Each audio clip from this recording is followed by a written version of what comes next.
welcome back to part 2. We're going to continue talking about Clairouts theorem, and we're going to talk about some special equations that are widely used in physics, and not just physics, but astronomy and all sorts of equations. The first one we're going to talk about is Laplace's equation.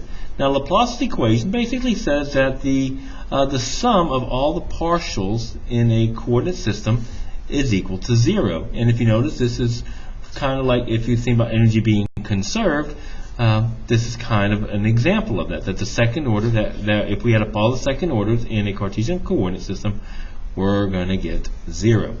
So it says that the second derivative of our function with respect to x twice plus the second derivative of our function with respect to y twice is going to equal 0. And we can show that by, let's say, we can take a look right here. We want to show that if z is equal to f of x, y, that this is going to be true. So let's take a look here. Well, the first thing we're going to do is we have to take our partial with respect to x first. And if we take our partial with respect to x, that's just going to become 5y. And if we take the derivative with respect to x, with respect to x one more time, notice we get 0. I know it's kind of cheating with this question here, right? Now, if we take the derivative with respect to y, we're going to get 5x. And if we take that derivative with respect to y, again, we get 0. And note, 0 plus 0 equals 0. Now, it's not saying that every equation is going to satisfy this. It's just saying that those that do satisfy the Laplace equation, we can use it in all sorts of mathematics and sciences. All right. The second equation is what we call the wave function. Say hi. Hey, wave. Wave hi. All right. So, and this says that the partial of our function with respect to t twice is equal to the partial is some constant squared, c squared, times the partial squared with respect to x. And this should be an x right there, not a y. Sorry, that's a big old typo right there. Copy error. So we want to show that this function right here satisfies the wave equation. So the first thing we're going to do is we're going to take the derivative with respect to t twice. So if I take the derivative with respect to t, we're going to get, well, it's cosine, it's in t's inside, so we've got a chain rule. We're going to get negative sine 4x plus 4ct times, now the derivative of the inside, when we do the derivative of the inside, be careful, the 4x is a constant, that's 0, we only get the 4ct, and that becomes 4c. And then we just take the derivative with respect to t one more time, ctt. And again, we're inside, so we got to take the derivative. This chain rule, we get negative cosine 4x plus 4ct times 4c. But remember, chain rule again, we're going to multiply by 4c again, so that just becomes 4c squared right there. And if you want to simplify that, of course you can. And that would become negative cosine 4x plus 4ct times 16c squared. And that's going to equal c squared times the partial with respect to x twice. So if we take the partial with respect to x once, now again x is on the inside, so we're going to get negative sine 4x plus 4ct. Again, chain rule, we're going to multiply by 4 this time. And if I take the derivative with respect to x twice, because that's what the rule is telling me to, we get negative sine negative cosine, excuse me, chain rule, 4x plus 4ct, and we're going to multiply that now by 4 on the outside, so that becomes 16. But don't forget, we got to multiply by c squared, so c squared times the partial is going to become negative cosine 4x plus 4ct times 16, and I'm going to bring my c squared onto the outside, and if you notice, they are exactly the same.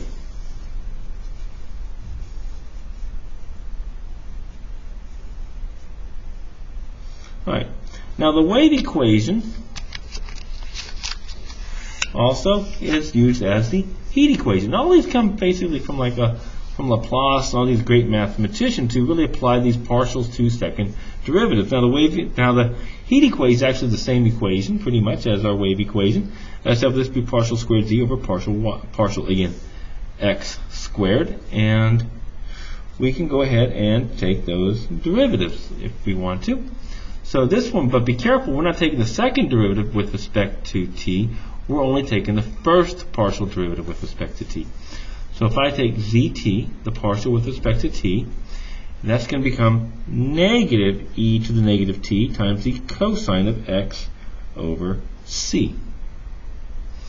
And now we got to take the partial of z with respect to x twice. So if I take the partial with respect to x once, so the partial with respect to x, so e is just my constant, that's e to the negative t, times, I do have a chain rule, that becomes negative sine, and this becomes x over c, but we do again have a chain rule on the inside here, right? We have another chain rule right there, so, and the derivative of x over c is just 1 over c. And I have to take that derivative with respect to x again.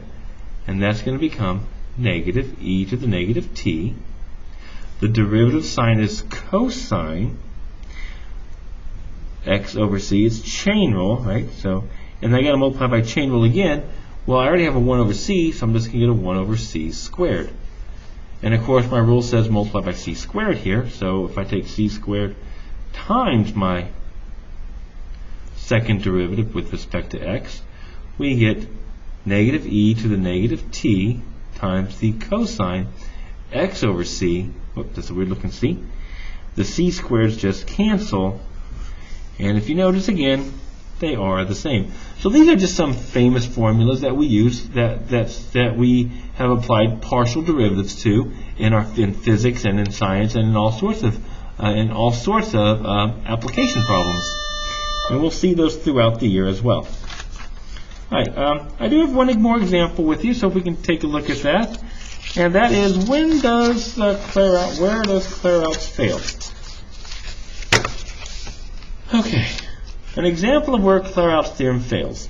So, now it's not saying it's going to fail everywhere, and we've seen a problem like this before. Remember earlier we said, what is the derivative of like if I said with respect to x at the point 0, 0?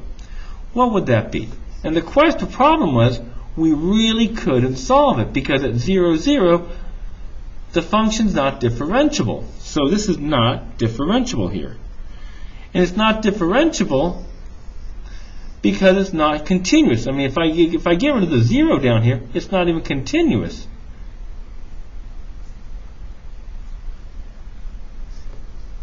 At 0, 0. Now, we did make it continuous earlier this year by saying, by plugging the hole. So remember we talked about it's like a bowl, right? It's like a bowl with a hole at the very bottom.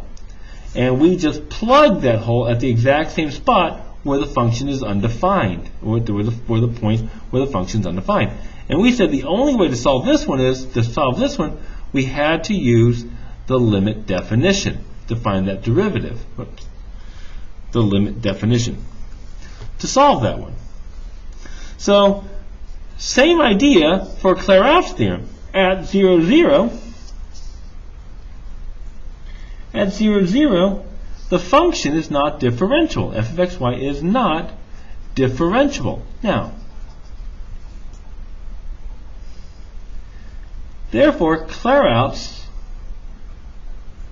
fails. The only way to take a derivative here is to use the definition.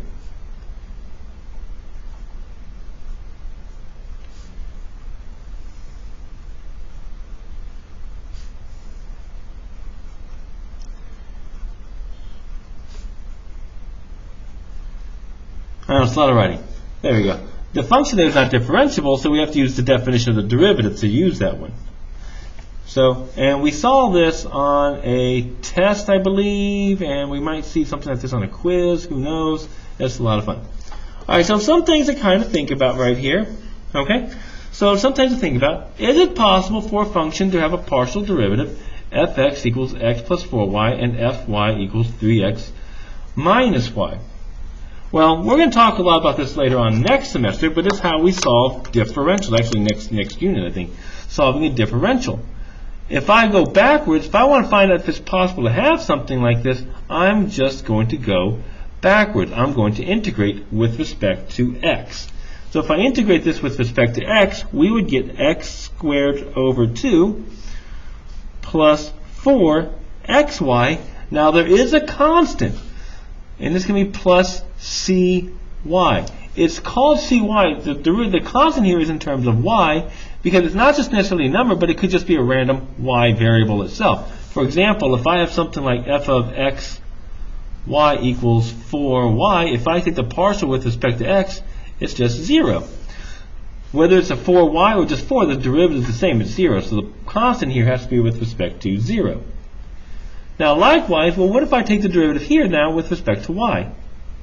I would get the antiderivative with respect to y, 3xy minus y squared over 2, but this time the constant is going to be with respect to x. So I take a look. Is it possible for a function to have these two partial derivatives? Well, take a look. This is the original function. Are they the same? And the answer is no. It's not, because these aren't equal to each other. Let's see here. You can try this one. It's kind of a fun one to do if you get bored. This is just using our chain rule. But let's take, implicits. Sorry. But I want to take a look at number 3. Number 3 says, how many kth order partial derivatives does a function with two variables have? So to solve something like this, if I have a function in terms of x and y, if I let k equal 1, how many partials would I have? Well, I have fx, and I have the partial with respect to y. So I have 2. Well, what if I let k equal 2? Well, if we let k equal 2, we have fxx, fxy, fyx, and fyy. So we have 4. We have 4 of them. What if I let k equal 3? Well, let's see here. So I would have fxxx, don't tell your mama, fxxy, fxyx,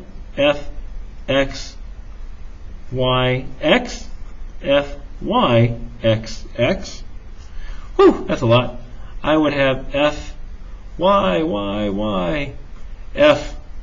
fyyx, and then I have fyxy, and I would fxyy. Notice I have 8 of them.